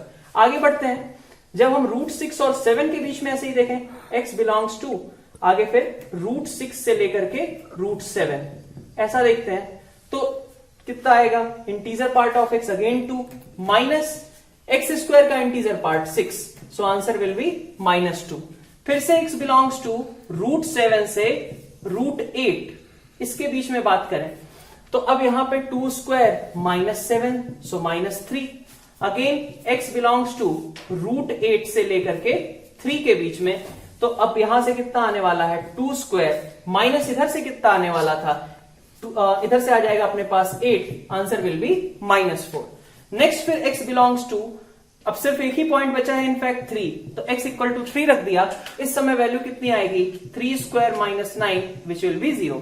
तो अब देख लेते हैं कितने एलिमेंट्स आए रेंज में। एक तो आया -2 -1, ठीक है। रेंज अगर मैं कहूं तो रेंज में अपने पास क्या क्या है, -2 -1 0, ठीक है, -3 भी है, इनफैक्ट -4 भी है, और हमारे पास 1 है, ठीक है। अपने पास ये 6 चीजें आ रही हैं। इसका मतलब कि बी सेट यही होना चाहिए, और इसका मतलब n b should be equal to 6। So we can go with answer 6। 21 पे अगर अपन देखें तो क्वेश्चन नंबर 21 में हमारे पास दो लाइंस की इक्वेशन दे रखी है, और इनके बीच का कहा जा रहा है कि इनके बीच का एंगल जो है वो एक्यूट एंगल है। एक्यूट एंगल की अगर बात करें तो कहा जा रहा है कि वो एंगल कैसा होना चाहिए, इंडिपेंडेंट ऑफ थीटा आना चाहिए। तो चलो पहले तो हम एंगल निकालते हैं, एंगल किस तरीके का आ रहा है। तो एंगल निकालने के लिए तो हमें क्या चाहिए होता है, एंगल निकालने के लिए बस हमें क्या चाहिए, डायरेक्शंस। तो ऑफ कोर्स ये लेमडा के साथ जो टर्म लिखी गई है ये पहले वाले लाइन की डायरेक्शन है, और म्यू के साथ वाली टर्म दूसरे वाले लाइन की डायरेक्शन है। तो दोनों के बीच का एंगल निकालने के लिए अपन क्या यूज करेंगे, कॉस थीटा। कॉस थीटा अगर हम निकालें तो कॉस थीटा कितना आएगा, दोनों का डॉट प्रोडक्ट लिया, कितना हो गया, a into cos theta plus √3 plus √2b sine theta, और plus c into cos theta minus √3 divided by under root A square plus B square plus C square, और इसका मैग्नीट्यूड कितना हो जाएगा, तो कॉस थीटा प्लस √3 का whole square plus इसका whole square plus 2 sine square theta. तो अगर मैं सिंप्लीफाई करके देखूं तो इन दोनों के होल स्क्वायर्स का सम, इसके और इसके होल स्क्वायर का सम कितना हो जाएगा, 2 कॉस स्क्वायर थीटा प्लस 3, और प्लस साथ में कितना है 2 साइन स्क्वायर थीटा, 3 बल्कि 6 प्लस 2 साइन स्क्वायर थीटा। तो ये कितना हो गया, ये लिखा हुआ था 8। सो कॉस थीटा, थीटा की जगह अल्फा मेंशन कर दो क्योंकि थीटा हमारा ऑलरेडी क्वेश्चन में यूज किया गया है। तो ये कितना बन गया, ए कॉस थीटा प्लस √3, यहां पे भी थीटा की टर्म है, यहां पे भी थीटा की टर्म है। डिनोमिनेटर में टेंशन नहीं है, डिनोमिनेटर से थीटा ऑलरेडी जा चुका है। तो अपन ऊपर देखें तो थीटा के टर्म्स क्या क्या है अपने पास, तो हमारे पास cos थीटा के साथ मल्टीप्लीकेशन में प्रेजेंट है a plus c, sine theta के साथ प्रेजेंट है √2b, और एक कांस्टेंट टर्म भी दिख रही है हमें √3 a माइनस सी, ये चीज। और डिवाइडेड बाय अगर देखें तो under root A square plus B square plus C square, ABC के बारे में हमें कुछ इंफॉर्मेशन एज सच दी नहीं गई है, उसको हमने एज इट इज कंटिन्यू किया, A square plus B square plus C square. और ये कितना लिखा था, 8 लिखा हुआ अंडर √8, तो इसको मैंने लिख दिया 2√2। अब क्वेश्चन पे आते हैं। ये तो जो क्वेश्चन दिया गया था वहां से डायरेक्टली हमने बस बता दिया है कि बीच का एंगल कितना आ रहा है, लेकिन अब हमें आगे क्या करना है। तो क्वेश्चन में कहा जा रहा है आगे कि एंगल अल्फा जो है वो थीटा से इंडिपेंडेंट होना चाहिए। तो अगर ये थीटा से इंडिपेंडेंट होना चाहिए तो इसका मतलब थीटा के साथ जो टर्म्स आ रहे हैं उनको इलिमिनेट करना पड़ेगा। थीटा के साथ के टर्म्स को इलिमिनेट करने का मतलब क्या हुआ कि a प्लस सी 0, √2b 0 होना चाहिए, इससे कोई दिक्कत नहीं है। तो a प्लस सी को मैंने कर दिया 0, √2b को 0, √2b का हो या फिर डायरेक्टली b को ही मैं कह देता हूं कि कितना हो गया 0। अब मैं इसको इन दो इंफॉर्मेशंस को यहां से यूज करता हूं। तो मेरे पास cos अल्फा की वैल्यू कितनी आती हुई दिख रही है, √3 a, c की जगह a को एज इट इज रखो, c को मान लो मैंने माइनस से रिप्लेस कर दिया, तो कितना बन जाएगा 2a डिवाइडेड बाई, इधर b को तो मैं 0 रख ही चुका, यहां से a स्क्वायर और यहां से a स्क्वायर, तो 2a स्क्वायर हो गया। इसका मतलब √2 और ये, तो यहां से हमारे पास आ गया 4a। सही है इतना। अब यहां से हम कह सकते हैं कि cos अल्फा की वैल्यू कितनी हो गई, √3/2, दैट मींस की आंसर विल बी मतलब π/6। चूंकि हमें k पूछा जा रहा है तो अपन बोल सकते हैं कि k की वैल्यू कितनी आएगी, 6 आएगी, विच विल बी करेक्ट। 22 में देखें तो ये हमारे पास फंक्शनल रूल दिया गया है। ऑफ कोर्स इस फंक्शनल रूल में हम डिफरेंशिएबिलिटी वाले कंसेप्ट नहीं यूज कर सकते, कुछ वैल्यू पुटिंग वगैरह से ही काम चलाना पड़ेगा। तो सबसे पहली वैल्यू मैं क्या यहाँ पे पुट करूंगा, जो भी मैं हिट एंड ट्रायल से ऑफ कोर्स यहाँ वैल्यू पुट करनी है, तो कौन सी वैल्यू पुट करने जाऊंगा। सबसे पहली चॉइस मेरे पास क्या होगी, 0 तो रख नहीं सकता, 1 रखने पे दिख रहा है कि ये थोड़ा सा टर्म रिड्यूस हो जाएगा। तो सबसे पहले मैंने x इज इक्वल टू 1 रख दिया, x इज इक्वल टू 1 रखा तो मेरे पास क्या आएगा, f of f1 plus 1 is equal to 1। ये f1 को मैंने थोड़ी देर के लिए a मान लिया, बार बार लिखने की जगह पे a into f of a plus 1 is equal to 1। That means f of a plus 1 is equal to 1 by a। ये चीज मैंने बोल दी। अब देखो, अब मैंने x इज इक्वल टू 1 रखा, उससे क्या चीज हुई ओवरऑल, ये a और f ऑफ a प्लस 1, बस ये दो चीजें जनरेट हो गई।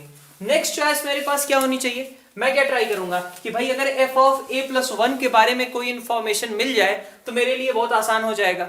तो इसलिए मैं क्या करूंगा कि अगली choice x is equal to a plus 1 को वापस से फंक्शनल रूल में रख दूंगा। तो x is equal to a plus 1 मैंने फंक्शनल रूल में रख दिया, वापस से इसको ओरिजिनल इक्वेशन में। कितना बनेगा, f of a plus 1 f of a plus 1 plus 1 upon a plus 1 is equal to 1। अब इस f ऑफ a प्लस 1 को तो मैं रिप्लेस कर सकता था ना 1 बाई a से, तो f ऑफ a प्लस 1 की जगह 1 बाई a रख दो, इंटू f ऑफ यहां पे 1 by a plus 1 by a plus 1 is equal to 1। That means f of 1 by a plus 1 by a plus 1 is equal to कितना हो गया, a हो गया। a क्या था एक्चुअली, लेकिन a था f1। अब फिर से देखो क्वेश्चन के जो फर्स्ट पार्ट में कहा गया है, क्वेश्चन के फर्स्ट पार्ट में कहा गया है कि f कैसा है, स्ट्रिक्टली इंक्रीजिंग फंक्शन है। इसका मतलब ये वाली जो वैल्यू है और इधर जो 1 दिख रहा है, ये दोनों पक्का आपस में क्या रहे होंगे, बराबर रहे होंगे, क्योंकि फंक्शन किस तरीके का है, 1-1 फंक्शन है। दैट मीन्स कि 1 upon a plus 1 upon a plus 1 is equal to 1। यहां से हम a की वैल्यू फाइंड आउट कर सकते हैं। 2a plus 1 is equal to a square plus a। ठीक है, तो यहां से हमारे पास आ गया a स्क्वायर और minus a minus 1 is equal to 0 और f1 square minus f1 is equal to कितना हो गया, 1। So correct answer will be 1। तो अच्छा क्वेश्चन है, इस तरीके के क्वेश्चंस पूछे जा सकते हैं जिनमें तुम्हें सिंपल हिट एंड ट्रायल का यूज करना है। क्वेश्चन नंबर 12 में एक क्यूब हमने बनाया हुआ है और इस क्यूब में हमें नंबर ऑफ इक्विलेटरल ट्रायंगल्स एक तरीके से काउंट करने हैं। ठीक है, कि कितने इक्विलेटरल ट्रायंगल्स बनेंगे। एक बार अगर वो आ जाता है तो फिर हम प्रोबेबिलिटी आसानी से निकाल लेंगे। 3 वर्टाइसेस इसमें कैसे चूज करूं मैं, तो अगर मैं नीचे वाले डायगोनल को देखता हूं कैसे कैसे मैं बना सकता हूं इक्विलेटरल ट्रायंगल। अगर मैं 4-7 वाला डायगोनल एक यूज करता हूं एज अ साइड, तो 4 और 7, ठीक है, ये ध्यान से देख लो, 1 2 3 4 ये पीछे वाले फेस के लिए है, 5 6 7 और 8 ये आगे वाले फेस के लिए है। तो 4 7 एक डायगोनल को यूज किया, ये दोनों वर्टेक्स हमने रखे इक्विलेटरल ट्रायंगल के, और तीसरा वर्टेक्स फिर मैं कहां यूज कर सकता हूं, 4 7 के साथ मुझे 2 यूज करना चाहिए या फिर 4 7 के साथ मुझे 5 को यूज करना चाहिए। तो 4 7 2 और 4 7 5 इनसे होकर के मेरे पास दो इक्विलेटरल ट्रायंगल्स बन गए। फिर इसी तरीके से अगर मैं 3 8 वाले डायगोनल को यूज करता हूं तो 3 8 से होकर के अगर मैंने 1 को कनेक्ट कर दिया, 3 8 और 1, और उसी तरीके से इधर 3 8 और 6 को कनेक्ट कर दिया, तो मेरे पास 2 और इक्विलेटरल ट्रायंगल आ गए। तो 4 इक्विलेटरल ट्रायंगल तो मैंने कब बनाए, जब मैंने नीचे वाले फेस से स्टार्ट किया है। अगर मैं सेम चीज ऊपर वाले फेस से स्टार्ट करूं तब भी तो सेम बात बन जाएगी ना भाई। मैं अगर 1 और 6 को यूज करता पहले, तो 1 6 को यूज करके मैं 8 पे आ सकता हूं, 1 और 6 को यूज करके मैं 8 पे आ सकता हूं। इसी तरीके से 1 और 6 को यूज करने के बाद मैं 3 पे जा सकता हूं। ठीक है, 2 इधर से हो गए। अगर अभी मैंने क्या किया, 1 और 6 वाली लाइन को इनिशियली स्टार्ट किया और उसके बाद 8 और 3 इसको मैंने थर्ड वर्टेक्स काउंट किया। सिमिलरली मैं 2 5 पहले 2 और 5 को वर्टेक्स ले लूं, 2 और 5 को वर्टेक्स ले लूं, और जब मैं 2 और 5 को वर्टेक्स लूंगा तो अगला वर्टेक्स मैं 7 को ले लेता हूं। नेक्स्ट टाइम जब मैं 2 और 5 को यूज करता हूं तो उसके साथ 3 को यूज कर लेता हूं, तो सॉरी 3 की जगह बल्कि 4 को यूज कर लेता हूं। तो 2 5 और 4, तो इस तरीके से करके हमारे पास 8 इक्विलेटरल ट्रायंगल्स बन जा रहे हैं। टोटल अपने लिए इक्विलेटरल ट्रायंगल्स 8 थे। प्रोबेबिलिटी अगर निकालने जाए तो टोटल तरीके जिससे कि हम 3 वर्टाइसेस को चूज कर सकें, that will be equal to 8C3। That means 8/8C3 will be our answer for probability. अब इसमें से हमें पूछा क्या गया है, a माइनस बी, तो इसको हम सिंप्लीफाई करके a minus be easily find out कर सकते हैं। तो यहाँ पे हमारे पास एक ABCD टेट्राहेड्रन की बात की गई है। BCD मैंने इनिशियल प्लेन लिया और A जो है एक अलग से पॉइंट लिया हुआ है।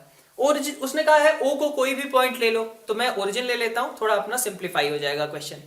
इस ओरिजिन के रिस्पेक्ट में ए बी सी डी सभी को मैंने पोजीशन वेक्टर से अलॉट कर दिए, ए vector, B vector, C vector और डी वेक्टर। क्या कहा जा रहा है कि एओ लाइन जो है इसको अगर मैं एक्सटेंड करता हूं तो आके आके सामने वाले फेस पे कहीं इंटरसेक्ट करेगी, तो ये पी पॉइंट मिल जाएगा अपने को। यही इसी तरीके से सेम प्रोसेस हम बी, सी और डी के लिए फॉलो करें और P Q R S point बन जाए। अब जो क्वेश्चन कहा गया है ओपी बाई एपी होगा। इसी तरीके से बाकी भी पोर्शंस होंगे, बी के लिए, सी और डी के लिए, इन सभी का एडिशन हमें फाइनली करना है। तो अगर यहां पे अपन देखें तो इस केस में तुम्हें पता होता है कि भाई चार अगर वेक्टर्स हैं तो चार वेक्टर्स तो हमेशा कैसे होंगे, लीनियरली डिपेंडेंट होंगे। तो मैं ये कह सकता हूं कि X A vector plus Y B vector plus Z C vector plus W D vector, ये कितना होता है, 0 के बराबर होगा for some values of X Y Z and W. अब आगे बढ़ूं, अगर मैं, मुझे ये पता है कि भाई बी सी डी प्लेन में अगर कोई भी पॉइंट मुझे रिप्रेजेंट करना है तो वो मैं सम बी और सी और डी के डिवीजन के फॉर्म में, इंटरनल डिवीजन का जैसा एक्सप्रेशन होता है उसके फॉर्म में उसे एक्सप्रेस कर सकता हूं। जैसा तुम देखते थे इन सेंटर के लिए प्रूफ निकल के आता था ax1 plus bx2 plus cx3 upon a plus b plus c। तो उसी तरीके की सेम बात यहां पे भी की जा रही है कि अगर इस ट्रायंगल बीसीडी को अगर हम ट्रायंगुलर प्लेन के तरीके से माने तो इस ट्रायंगल पे लाई करने वाले किसी भी पॉइंट को बी, सी और डी इन तीनों के इंटरनल डिवीजन वगैरह के फॉर्म में रिप्रेजेंट किया जा सकता है। इसी बेसिस पे अगर मैं देखूं तो इधर से मैंने क्या किया कि इधर मैंने Y B plus Z C plus W D is equal to minus X A, इस तरीके का लिख दिया। और अगर मैं y plus Z plus W से ऊपर नीचे डिवाइड करता हूं, मतलब दोनों साइड में, तो मेरे पास क्या बन जाएगा, y plus Z plus W upon y plus Z plus W, ये बन गया। इसका मतलब क्या हुआ, ये पॉइंट, इसी की बात मैं कर रहा था, ये किस तरीके का एक्सप्रेशन लिखा है, बी सी डी इन सबके इंटरनल डिवीजन वगैरह के फॉर्म का ही लिखा है। इसका मतलब ये पॉइंट कहां पे लाई करेगा, बीसीडी वाले ट्रायंगल पे लाई करेगा, बीसीडी वाले प्लेन पे लाई करेगा। तो बीसीडी वाले प्लेन पे ये वाला पॉइंट आ गया। वही चीज कही जा रही है कि इधर से भी बन रही है, ठीक है। इधर ये चीज क्या है, तो अगर ध्यान से देखो तो ये क्या लिखा हुआ है, x upon Y plus Z plus W, ये तो कांस्टेंट पार्ट हो गया, इनटू ए वेक्टर। मतलब क्या हुआ, लेमडा ए वेक्टर कुछ इसी तरीके की चीज है, और लेमडा ए वेक्टर कहां पे लाई करेगा, इसी ओरिजिन वाली ओए को ज्वाइन करने वाली लाइन पे ही लाई करेगा लेमडा ए वेक्टर। इसका मतलब कि जो प्लेन है बीसीडी और ये जो लाइन है ओए, कोई ऐसा पॉइंट तो है जिसका पोजीशन वेक्टर इसको भी, इस वाले एक्सप्रेशन को भी सेटिस्फाई करता है, इसको भी सेटिस्फाई करता है। मतलब वो कौन सा पॉइंट होगा, ऐसा पॉइंट जो कि इस ओए लाइन पे भी आए, बीसीडी प्लेन पे भी आए, दैट मींस कि वो पॉइंट क्या होना चाहिए, पी के बराबर होना चाहिए। मैंने इसके बाद क्या किया, ओपी वेक्टर को मान लिया इधर से minus X A upon Y plus Z plus W, ये मान लिया मैंने। अब अगर मैं एपी की बात करूं तो एपी वेक्टर क्या हो जाएगा, तो एपी वेक्टर मेरे पास आ जाएगा, एपी वेक्टर के लिए मुझे क्या करना चाहिए, मुझे ओ ए ओपी माइनस ओ ए, तो ये बन गया तुम्हारा minus X A vector upon Y plus Z plus W minus A vector, that means minus A vector common, बाकी बचा x plus Y plus Z plus W upon Y plus Z plus W. ठीक है क्या, इस basis पे OP upon AP कितना आ गया, देख सकते हो, बहुत ही सिंपल सा यहां पे आ रहा है, ए वेक्टर तो खत्म ही हो गया, बाकी ये दो कांस्टेंट्स का रेशियो आ रहा है। तो इन दोनों कांस्टेंट्स के रेशियो की बात करें तो वो कितना है, x upon x plus Y plus Z plus डब्ल्यू। अब अगर a के रिस्पेक्ट में हमने देखा था तो x upon x plus Y plus Z plus डब्ल्यू आया था, इस तरीके का एक्सप्रेशन अपने पास है, x upon x plus Y plus Z plus डब्ल्यू। सेम तरीके का एक्सप्रेशन अगर हम देखें b के लिए तो y अपॉन आ जाएगा, c के लिए देखें तो z अपॉन आ जाएगा, और d के लिए देखें तो w upon x plus Y plus Z plus W आ जाएगा। इसका मतलब जो हमें एक्सप्रेशन दिया गया है OP upon AP plus OQ upon BQ, इन सब का सम कितना होगा, तो सम में आ जाएगा तुम्हारे पास x plus Y plus Z plus W upon x plus Y plus Z plus W. So answer will be equal to 1।